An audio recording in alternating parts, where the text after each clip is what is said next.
Il y a une dizaine de printemps, sa vie s'est mise sur pause. Un désir d'enfant qui ne va pas de soi.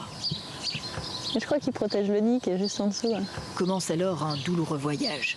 Marie prend sa boîte à crayons, elle s'assoit à sa palette graphique et elle dessine. Au moment où j'ai su quelle était ma pathologie, on venait de m'annoncer que j'ai des ovaires paresseux.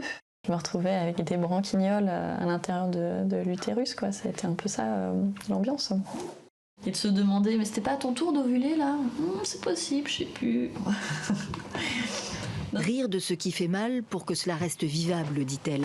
C'est le ton de cette BD, un récit dessiné parti de ses notes et de ses propres questionnements dans un monde qui bascule. Beaucoup de choses me font rire, surtout l'absurde.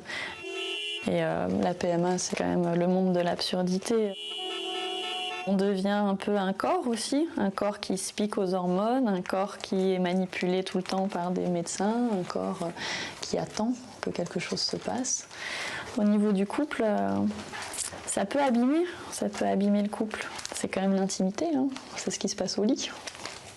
On a l'impression effectivement d'avoir un gynéco qui prend des notes quand on fait l'amour. Il y a un peu ce truc-là.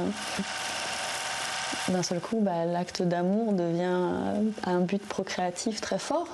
Marie dénonce la violence de certains praticiens.